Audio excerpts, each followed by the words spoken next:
అందరికీ నమస్కారం. Welcome back to our channel విజేత స్టడీ సర్కిల్. ఈరోజు మనం ఈ వీడియోలో ఆంధ్రప్రదేశ్ ఉద్యోగులు మరియు పెన్షనర్లకు మార్చి జీతాలు పెన్షన్లు ఎప్పుడు జమ అవుతాయని చాలామంది అడుగుతున్నారు. దానికి సంబంధించిన సమాచారం మన వీడియోలో చూద్దాం.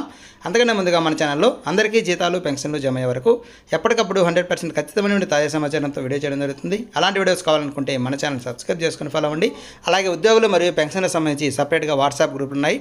ఆ గ్రూప్ లింకులు మీకు డిస్క్రిప్షన్లో ఇవ్వడం జరుగుతుంది. ఆ లింక్ ద్వారా మీరు జాయిన్ అయితే ఆ గ్రూప్లో అన్ని జిల్లాలు టెదరీలకు సంబంధించిన ఉద్యోగులు మరియు పెన్షనర్స్ ఉన్నారు. వారి ద్వారా మీరు వివరాలు తెలుసుకోవడం కోసం ఆ గ్రూప్లో జాయిన్ అవ్వండి. ఈ ఆలస్యం చేయకుండా మన వీడియోలోకి వెళ్దాం.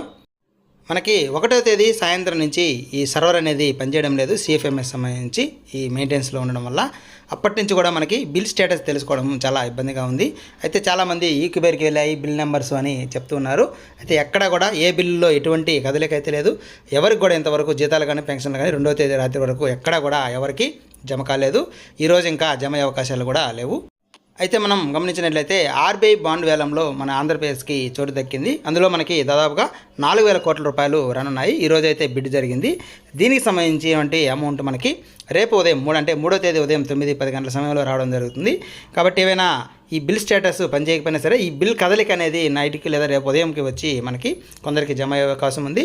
అయితే వృద్ధాప్య పింఛన్లు కూడా ఇంకా ఎవరికి ఇవ్వలేదు కాబట్టి దానికి కూడా అమౌంట్ కావాలి. కాబట్టి ఈ 4,000 కోట్లు దాదాపుగా ఒక 2,000 కోట్ల చిల్లర ఈ వృద్ధాప్య పింఛన్కి ఇచ్చే అవకాశం ఉంది. అయితే మిగిలిన అమౌంట్లో ఈ జీతాలు పెన్షన్ రూపంలో కొందరికి ఇచ్చే అవకాశం ఉంది. మొత్తం మీద రేపు ఉద్యోగులు మరియు పెన్షనర్లకైతే దాదాపుగా ఒక 20 నుంచి 30% లేదా 40% వరకు జీతాలు కానీ పెన్షన్లు కానీ జమ అయ్యే అవకాశం ఉంది.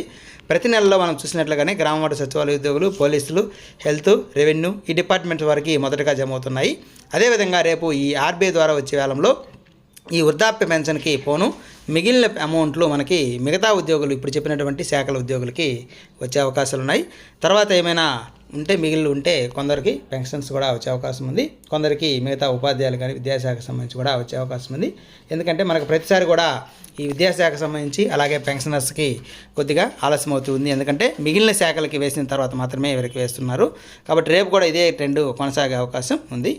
మొత్తం మీద రేపు ఉదయం నుంచి జీతాలు కానీ పెన్షన్లు కానీ జమ ప్రారంభమయ్యే అవకాశం ఉంది.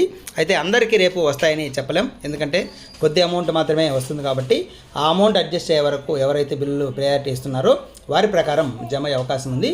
మిగిలిన వారికి రేపటి నుంచి ప్రారంభమై రోజువారీ వచ్చే ఆదాయంతో రోజు కొద్దిమందికి జమ అయ్యే అవకాశం ఉంది. దాదాపుగా మనకి 5వ తేదీ ఈ వారంలో సెలవు ఉంది కాబట్టి 5వ తేదీలోపే 3 లేదా 4 తేదీలు అలాగే కొంతమందికి మిగిలి ఉంటే 6వ తేదీన జమ అయ్యే అవకాశం ఉంది. మళ్ళీ 7వ తేదీ కూడా సెలవు వస్తుంది కాబట్టి ఈ సెలవుల సందర్భంలోనే ఈ సెలవుల్లోపే అందరికీ జమ కావాలని ఆశిస్తున్నాను.